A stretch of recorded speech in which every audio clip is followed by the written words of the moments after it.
One of the reasons why I started this vlog is to show the people that I'm actually just an ordinary guy. There are a lot of misconceptions about me. A lot of people think that I spend my day by doing nothing else than driving the Porsche GT3 RS on the Nürburgring. And some people go a step beyond that, and it makes them say a lot of nasty things about me. Today I'm gonna try to change some of those people's minds. Like I announced in the previous vlog, today I'll be mostly vlogging about my trip to Geneva Motor Show.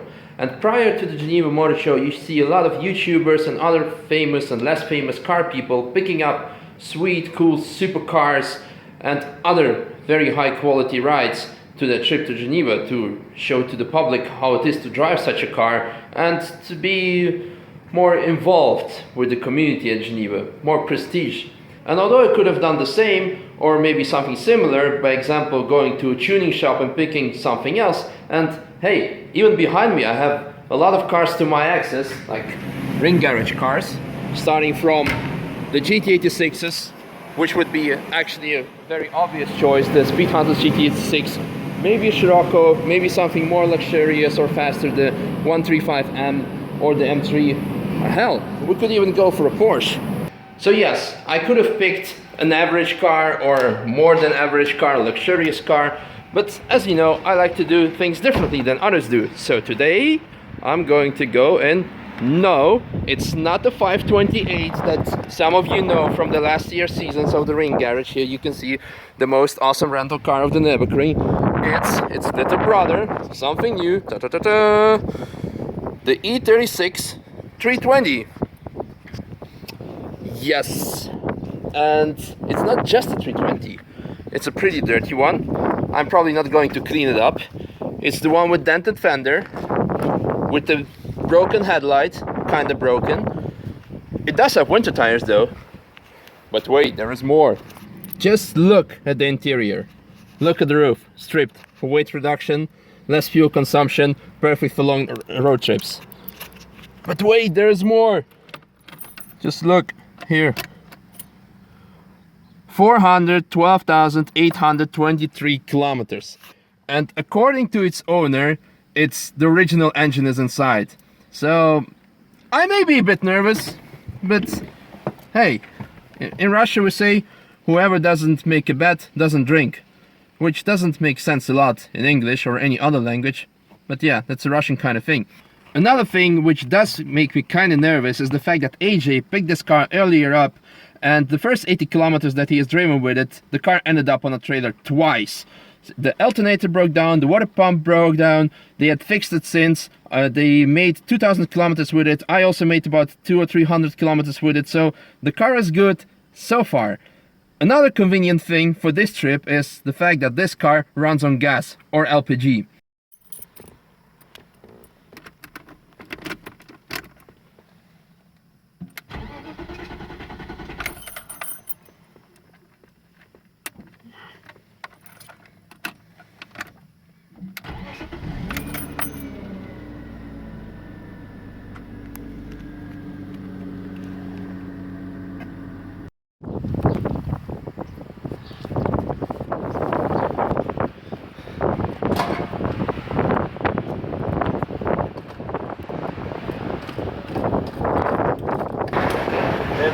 Secure? Yeah. Then push and hold the button. Okay? And hold. Hold. Will you hold it? That man button. Here's a fun fact. In my past 10 years or so of a car career, I have driven a lot of cars which were running a lot of different fuels, from the casual 95, 98 high octane racing fuels, C16, C23. My first race car was driving on E35 bioethanol, and I even did some stuff with methanol tractors. But I've never ever driven or did anything with gas. So today it's kind of a special day for me. I'm reviewing Okay. a car which is running on gas, and I'll be doing the trip to Geneva. I learn something every day. I like it. So my first stop is here to pick up this guy, Ray. You may have seen him in the first vlog. He was one of the guys who picked me up at Düsseldorf airport when I came back from Russia. I'll be also doing a lot of cool stuff later this year with him. Well, he used to work actually at this company, Red Ring. And this year he started his own business, doing instruction stuff and a lot more. So this is just in short. We'll be going in detail later this year, but this time he'll be working as a as a photographer for speed hunters. So we'll be shooting his feature for that. What's the most iconic car that you remember that you have driven over Nürburgring? Iconic. Something you can brag about in a bar, like, hey guys, one day there was this and that. Must be a radical. Okay. And what do you think of this? Well, 2 cylinders less. Maybe 3.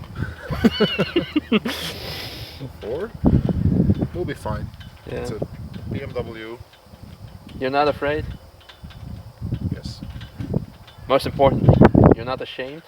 No. Perfect. That's what it's all about. It doesn't matter what car you're driving, as long as you're driving one.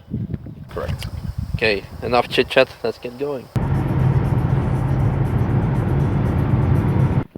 Just a quick stop at the gas station, not to buy gas.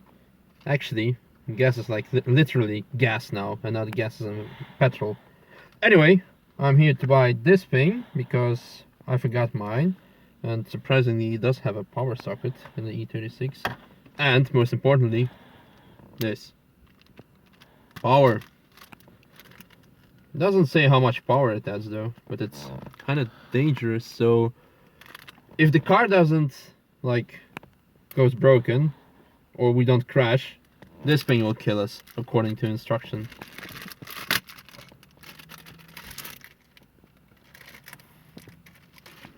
You want to smell it?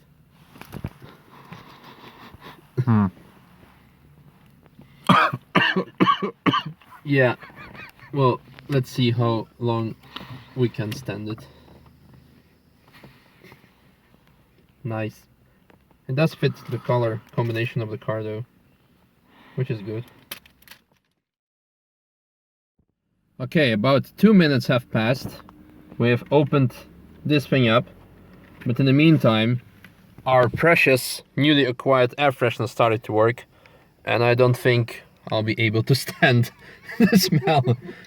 I think the instructions on the back of the package were clear that it's highly dangerous, hazardous for the health. So I do really want to get to Geneva and see some cool stuff. So I think we should better throw it away.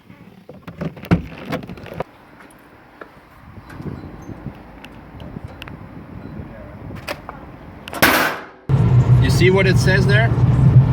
Nürnberg. Nürnberg.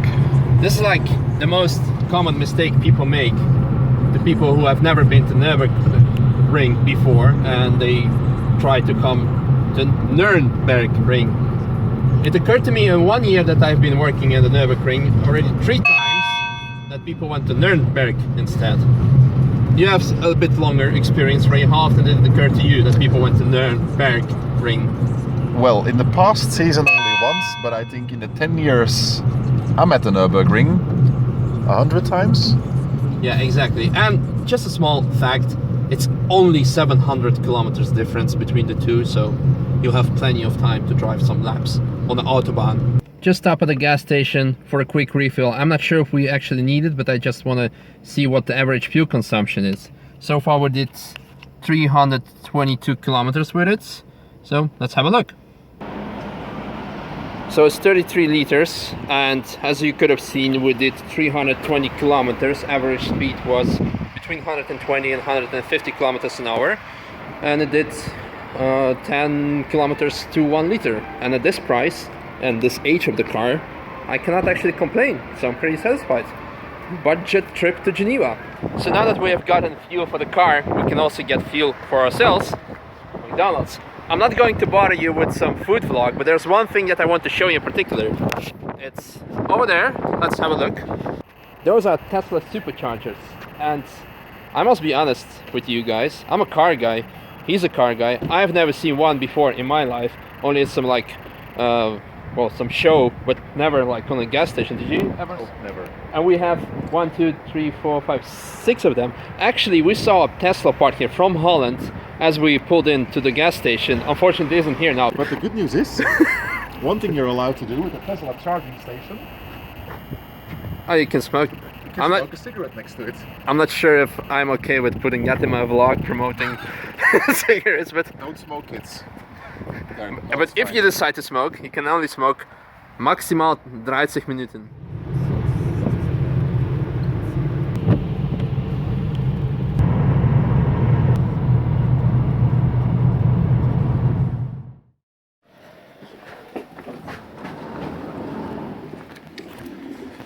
Hello. The reservation? So some personal story. When I was 8 or 9 years old and I was still living in Russia, my mom had this great idea to leave the country and go probably to French-speaking part of Canada or France. So as a kid I had to start learning French, and in the end when I was 11 she met this Dutch guy, and in the end we moved to the Netherlands, where I still continued to study French because it was mandatory by a French school. I even continued to study French when I was in university for 1 year. And what now? I cannot even be bothered to say bonsoir, j'ai réservé une chambre, and I keep talking English. I don't know, you can just give the story any meaning you want, but I'd like to end this vlog today on a personal note. So we just arrived at the hotel, we checked in, as you could have seen we passed Geneva, so our hotel is about 30 minutes away, because, well, if you want to book an hotel in Geneva during Geneva Motor Show, you'll be probably paying like thousands of euros per night. Or maybe less if you're on time, but we only did it like a month ago. Anyway, nice hotel. Gonna get some dinner. I won't be bothering you with food vlogs. I'm gonna do some preparation afterwards. And yeah, see you tomorrow in Geneva, where we're gonna talk and look at some cars. Good night. So, don't put this in child's hands. If you do put it in child's hands, make sure to wash it off with water. Otherwise, hold the package, read it, because it can possibly create allergic reactions with kids. But only with kids. It is poisonous for any water-based animal. Well, people descend from water. We touched it. And we are kids. We're gonna die. It was nice knowing you. Yeah, sorry that this trip didn't take so long.